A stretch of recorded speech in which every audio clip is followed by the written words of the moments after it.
Thank you very much, Speaker. Speaker, I would like to begin by sending our condolences to the families of the 14 members of the South African National Defence Force who recently lost their lives in the DRC. We cannot continue to refer to them through a number because they've got names.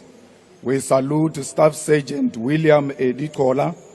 We salute Staff Sergeant Molatley Ishmael Molatley. We salute Staff Sergeant Swatani Theophilus Seepe, Corporal Matumi Justice Malesa, Corporal Renae Namavulani, Lance Bombardier Itumeleng McDonald Moreo, Lance Corporal Tseke Moffat Molapo, Lance Corporal Metsi Stensley Rashishi, Rifleman Svatani Richard Chokwe, Rifleman Derek Maluleke, Rifleman Tsidiso Andres Mabele, Rifleman Calvin Louis Moari, Rifleman Muketi Joseph Mowe, Private Peter Jacobus Strido.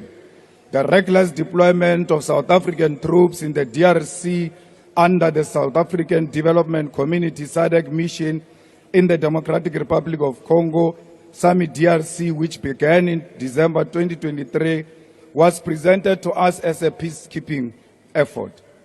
However, the truth is that our soldiers are not there to maintain peace. They are engaged in a direct combat, fighting against highly armed and strategically superior M23 rebels who are supported by the reckless president of Rwanda, Paul Kagame. Our government has deliberately misled the people.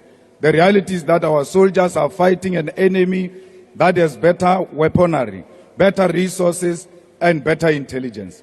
While the rebels possess advanced military equipment, our soldiers are sent to battle without drones, without fighter jets, and without critical military assets.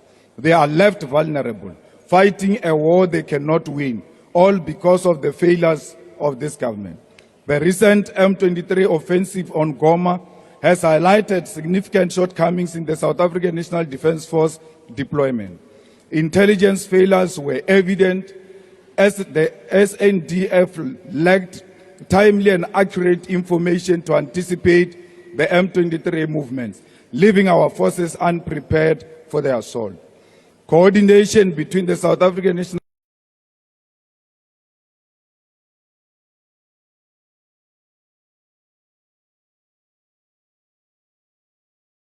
Defence Force, regional allies, and the Congolese military was inadequate, leading to a fragmented response and over-reliance on local forces that quickly collapsed under pressure.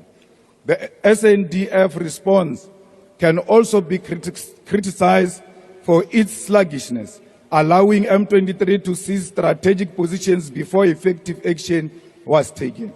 Political considerations were often overshadowed military necessities, limiting our forces' effectiveness.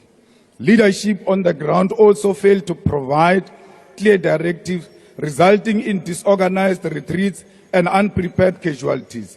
These issues culminated in tragic losses. For over a decade, we have watched as the South African National Defence Force has been systematically weakened. Budget cuts have crippled our military ability to function effectively. Aircrafts and helicopters that should provide air cover for our troops are grounded due to lack of maintenance.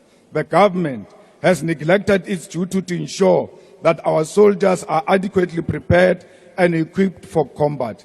This is despite the fact that this deployment has cost our government 2.3 billion since it began.